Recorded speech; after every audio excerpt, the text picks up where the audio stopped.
Bonjour à tous. En ce quatrième dimanche du temps pascal, Jésus nous propose un enseignement vigoureux sur la foi avec la parabole du bon pasteur que nous pouvons trouver au chapitre 10 de l'Évangile selon Saint Jean au verset 1 jusqu'à 10. Dans cette parabole, il n'est pas question d'abord du berger, mais de la porte qui est comme un signe d'authenticité pour celui qui s'occupe des brebis. Jésus nous dit que celui qui saute le mur est un voleur et un brigand, car il ne vient pas pour prendre soin des brebis. Par contre, celui qui passe tranquillement par la porte est le vrai berger et il le prouve par sa manière d'agir. Par deux fois, dans notre évangile, Jésus déclare Je suis la porte et il s'explique de deux manières. Premièrement, je suis la porte par laquelle on doit approcher les brebis, la porte pour les bergers, et là, Jésus s'adresse à tous ceux et celles qui occupent des responsabilités au sein du peuple chrétien. Deuxièmement, je suis la porte par laquelle les brebis doivent entrer et sortir, entrer pour se mettre à l'abri avec toutes les autres, sortir pour marcher au large et trouver l'abondance. La réflexion sur la porte nous donne l'occasion de réfléchir sur la dialectique d'écartèlement qu'elle enclenche entre dedans et dehors et l'amicale familiarité avec ce qui nous permet à la fois d'entrer et de sortir. Entrer et sortir par la porte, c'est la liberté que nous trouvons dans le Christ Jésus ressuscité qui nous interpelle tous.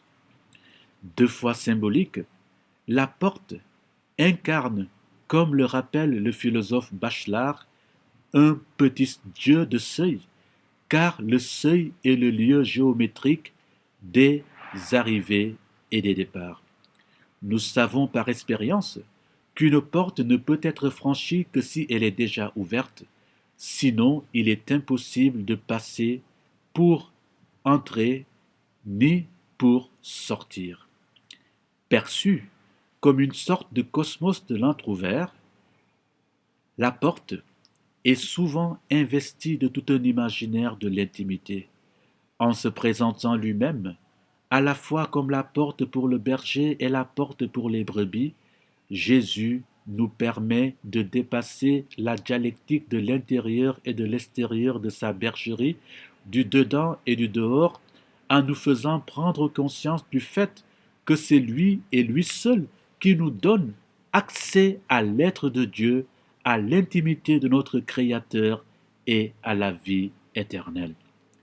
À la lumière des paroles de Jésus sur le berger, la porte et les brebis, c'est toute notre vie de croyant qui peut être relue, nos habitudes, nos raideurs, nos révoltes, notre volonté de puissance, nos tristesses et nos résignations.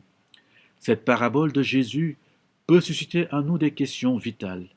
Quels sont les bergers que nous sommes prêts à suivre?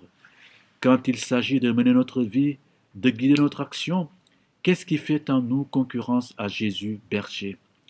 Quelle voie nous fait nous lever, nous fait sortir, agir? Nous devrions, chers amis, éviter d'écouter la voix des gens blasés et tristes à cause de la pandémie du coronavirus qui déclarent que dans notre monde actuel, tout est foutu et qu'il est déjà trop tard pour tout. Nous devrions aussi prendre de la distance par rapport à la voix de certains baptisés qui n'ont que des paroles d'amertume ou d'ironie pour la bergerie ecclésiale qui les a nourris, façonnés et élevés.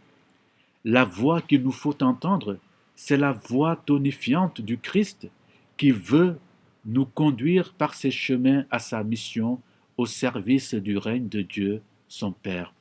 C'est aussi la voix très douce et insistante de l'Esprit Saint qui souffle où il veut et qui ouvre toujours dans notre cœur des chemins nouveaux d'espérance.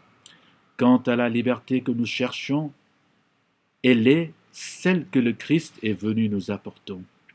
Sachons que quand elle est authentique, la liberté que Jésus nous offre doit assurer à la fois le dynamisme et la cohésion de son Église et susciter en chacun de ses disciples à la fois l'élan apostolique et l'engagement communautaire. Le Christ, bon pasteur, est pour nous, celui qui accueille et celui qui envoie, celui qui rassemble et celui qui relance. Il est devant nous chaque jour comme une porte qui est toujours grande ouverte, qui nous invite à entrer pour la fraction du pain, qui nous appelle à sortir pour l'aventure de la foi et de l'espérance, pour le risque du témoignage, ici et maintenant et pour les siècles des siècles. Amen. Très bon dimanche à chacun.